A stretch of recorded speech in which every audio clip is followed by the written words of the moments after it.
The conference floor buzzed with excitement. Screens flashed with the company's signature blue.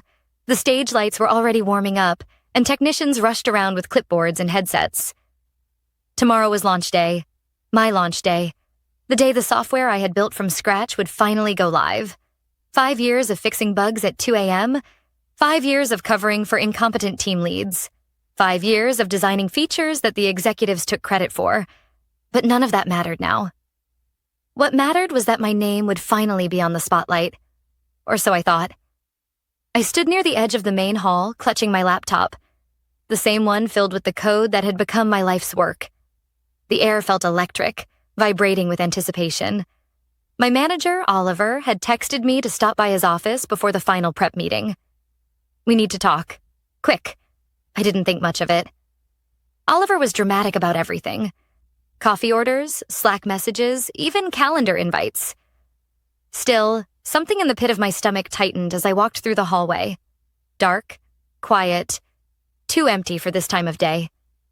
When I knocked on his door, he didn't say, "Come in." He just yelled, "Yeah," like I was an inconvenience typical. I pushed the door open.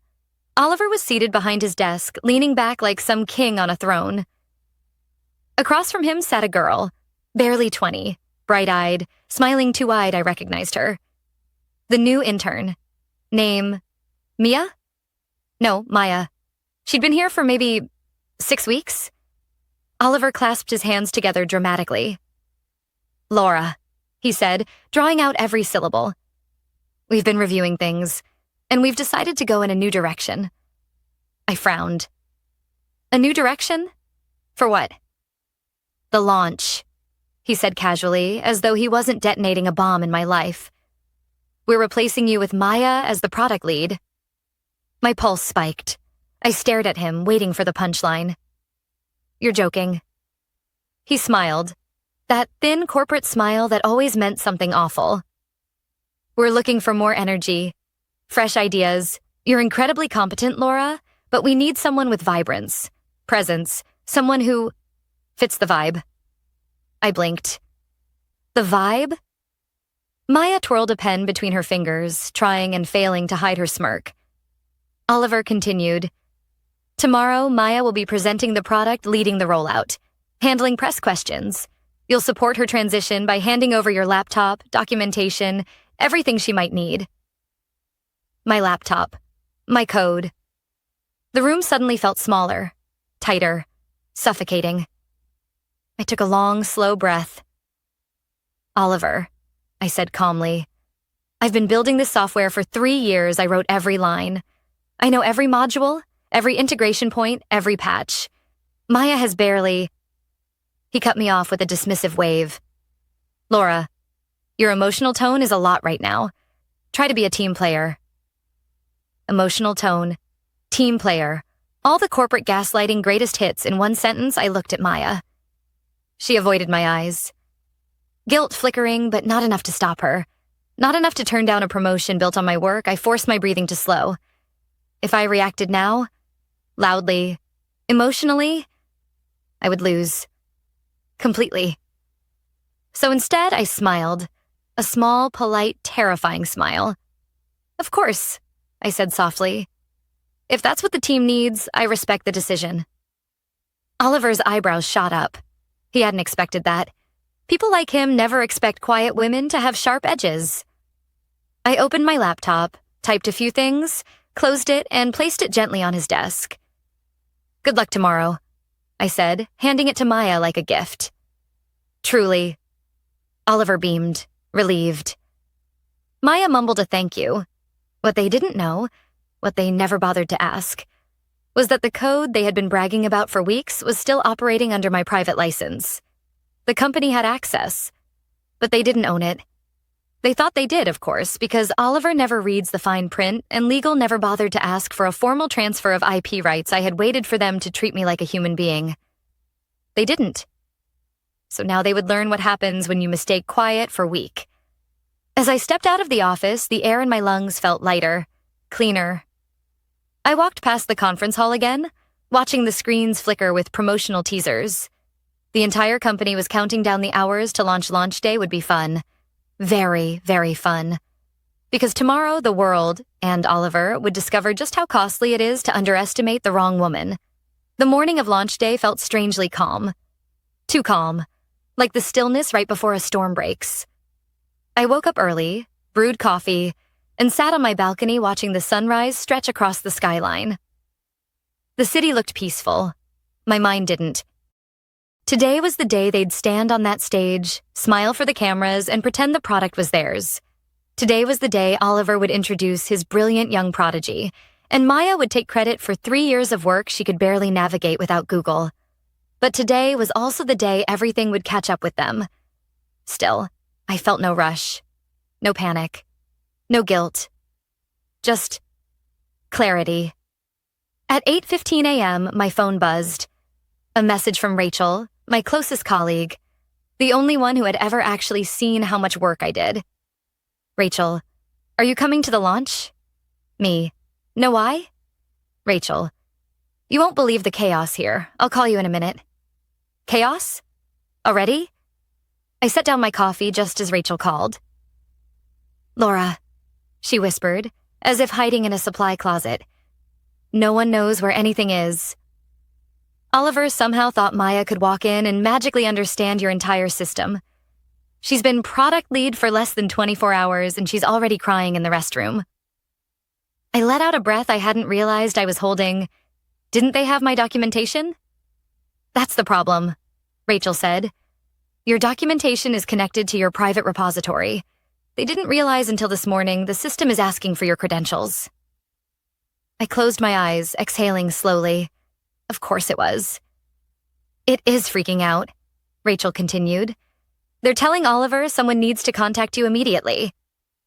A small, cold smile curled on my lips. And has he? There was a pause. Not yet. He's trying to fix it internally. Typical Oliver, too proud to admit he'd made a mistake, I thanked Rachel and hung up. I could have reached out. I could have offered help. But something inside me, something that had been crushed for years, finally stood up and said, no, not again. Around 10 a.m., I turned on my TV and switched to the live stream of the launch. The stage was bright, polished, packed with reporters and investors. The giant countdown clock behind them read 00, 59:42, less than an hour to go. Oliver walked onto the stage, microphone clipped to his suit, grinning like a politician during election week. He started with his usual speech. Inspirational cliches, dramatic pauses, exaggerated confidence. But underneath the smile, I could see the tension in his jaw. His eyes darted to the side screens a little too often. Something was wrong. Good. Maya appeared next, shaky smile, notes clenched in her hands. She started presenting the product overview, trying to sound polished and assured.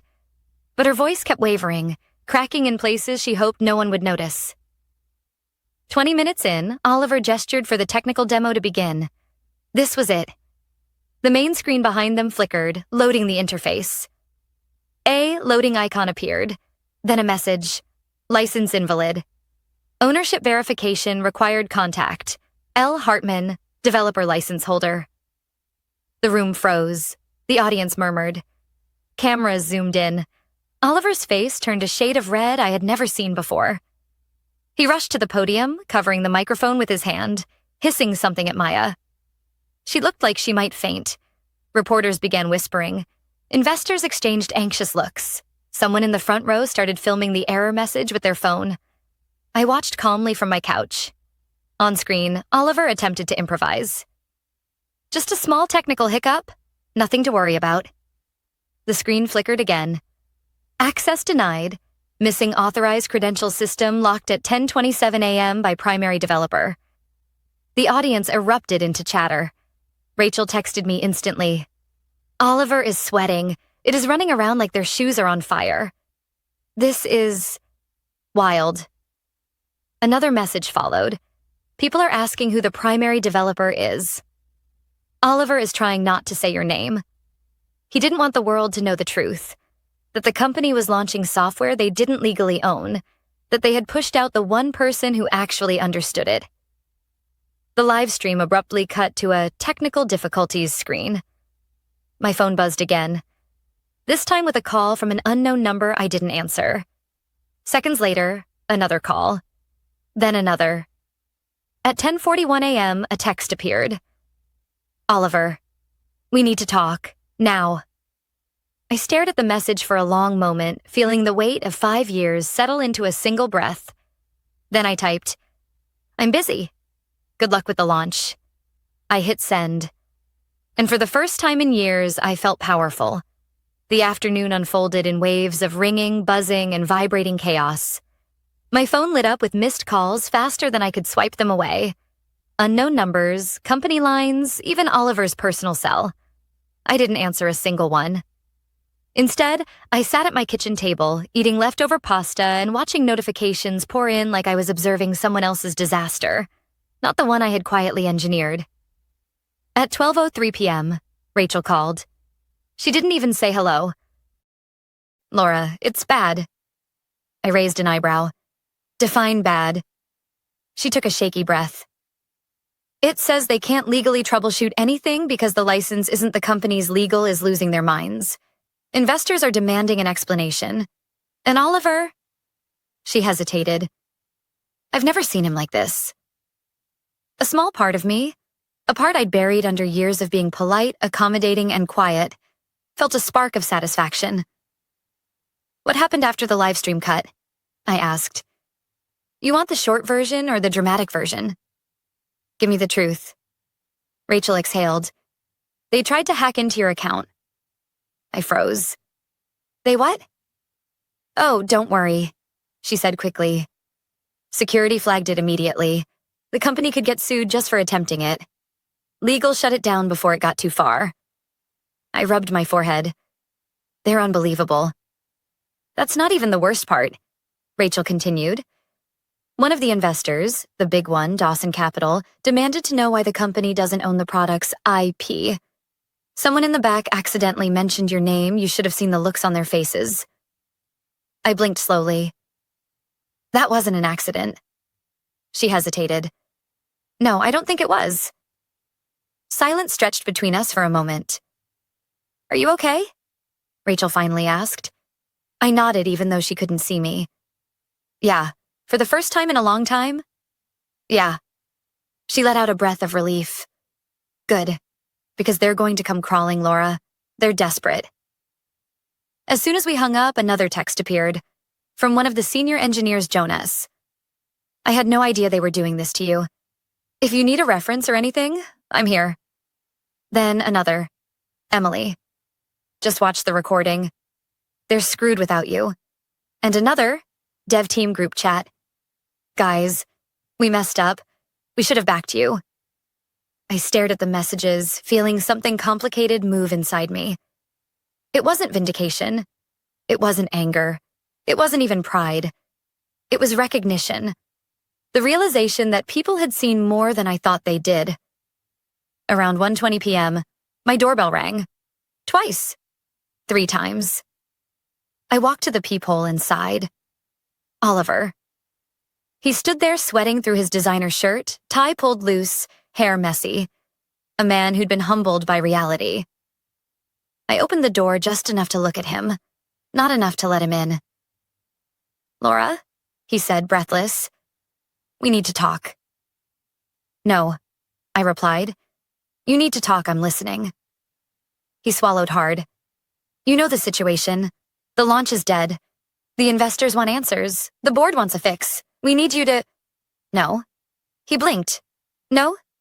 No, Oliver, I repeated. You made your decision. He stepped forward slightly. I stepped back. We can compensate you. He rushed out.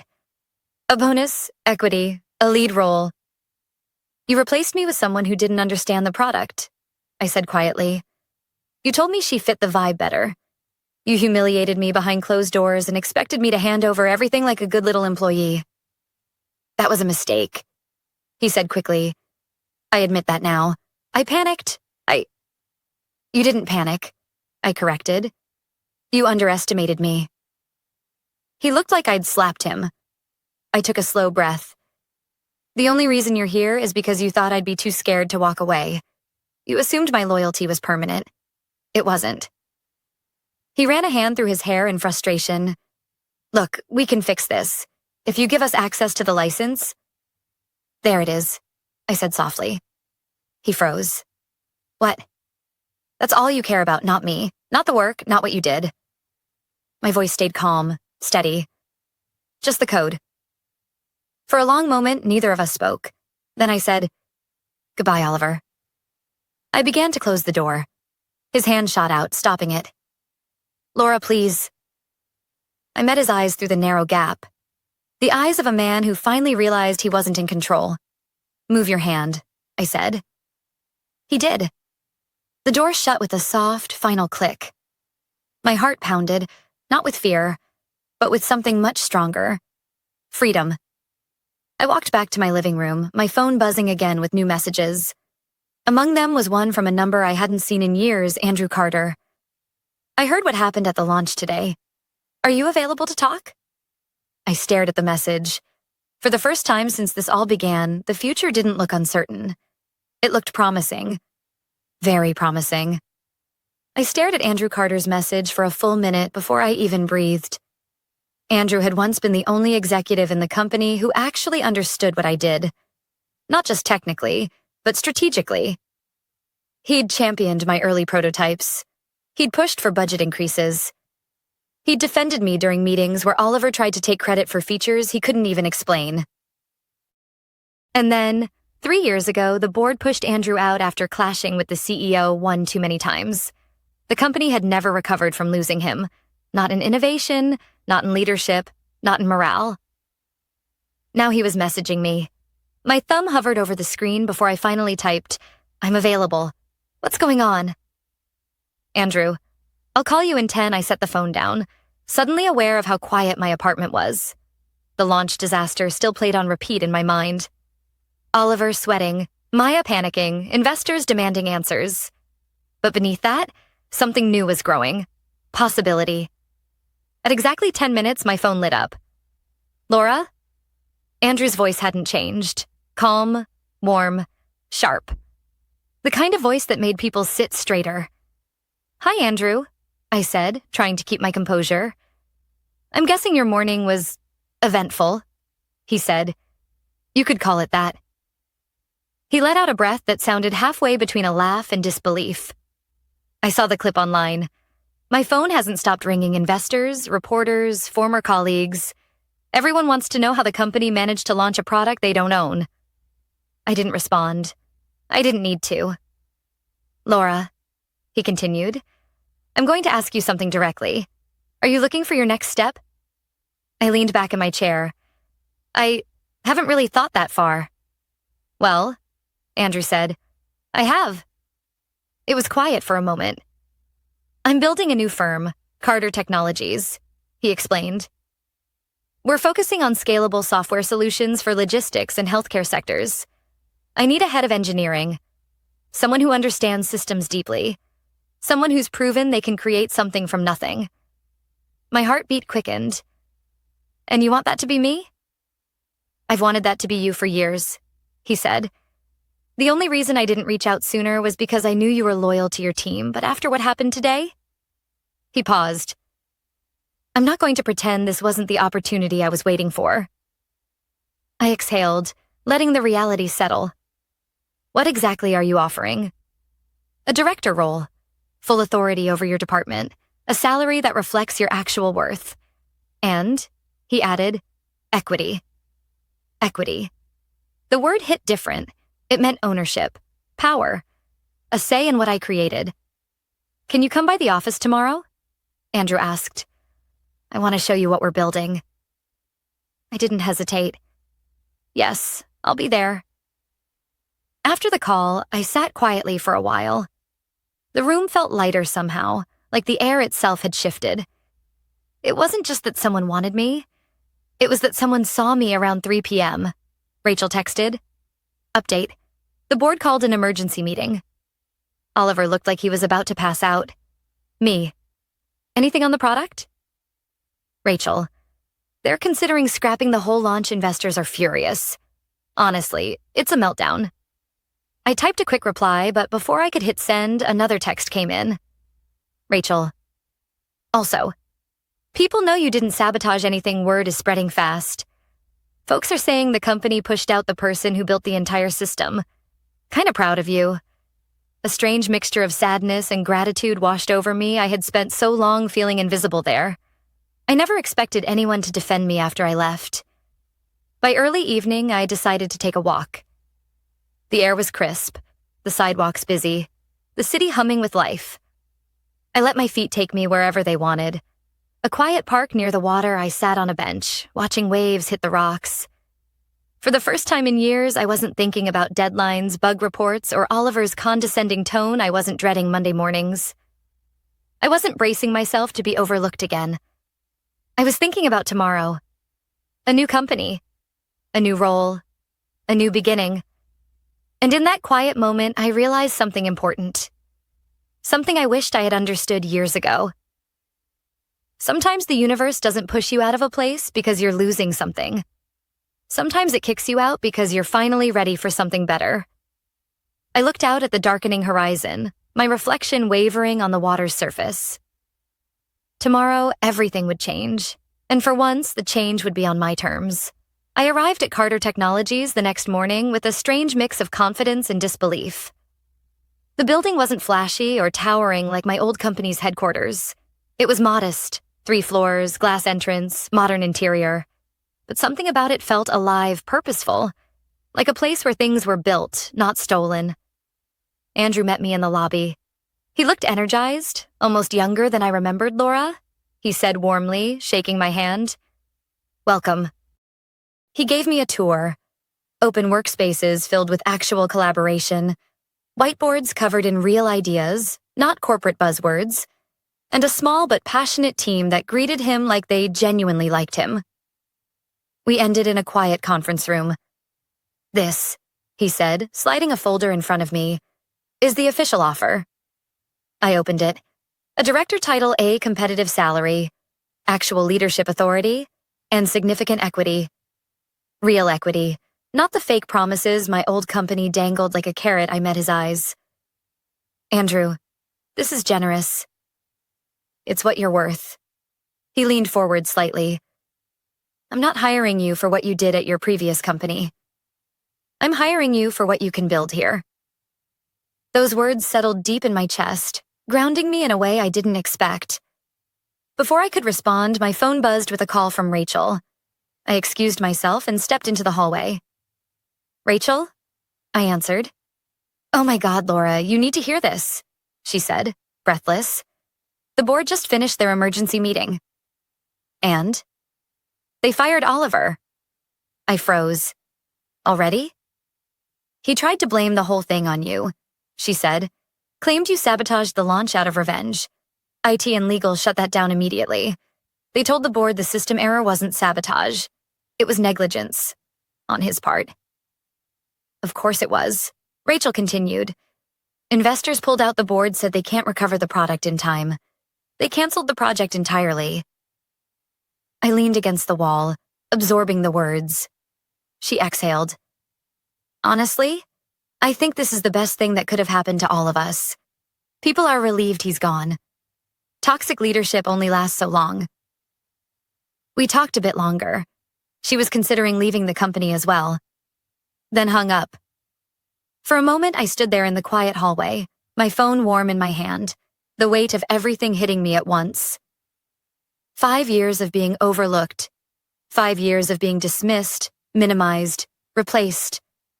5 years of quietly carrying the company on my back. And now it had all collapsed. Not because I destroyed anything, but because they had built everything on arrogance and shortcuts. Everything okay?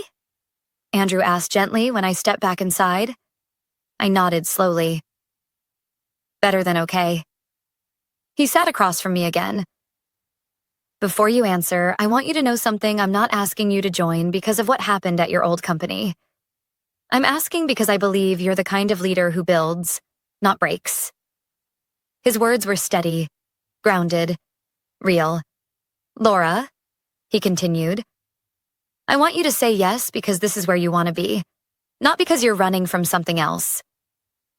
That stopped me, because it was true. For the first time, I wasn't running. I wasn't reacting. I wasn't trying to prove anything. I was choosing. I closed the folder, slid it back to him, and smiled. I accept. The relief on his face was genuine. "Welcome to Carter Technologies," he said. We shook hands, and just like that, the future shifted. That afternoon, after my onboarding and introductions, I stepped into what would now be my office, a smaller space than the corner rooms executives fought over, but with a window overlooking the city and enough room for everything I needed. As I placed my bag on the desk, my phone buzzed again, this time from an unknown number, but I didn't need to open it to know exactly who it was. I read the message anyway. "Oliver, I heard where you ended up.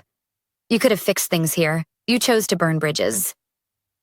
Oliver, I hope it was worth it." I stared at the screen for a moment, considering my response. Then I typed, "I didn't burn a bridge. I walked away from one that was already collapsing. And yes, it was worth it." I hit send. Then, without a second thought, I blocked the number. As evening settled in, I sat at my new desk. The city lights flickering outside, the office was quiet, peaceful. I opened my laptop and began mapping out the new system architecture Andrew and I had discussed. Piece by piece, I felt myself rebuilding.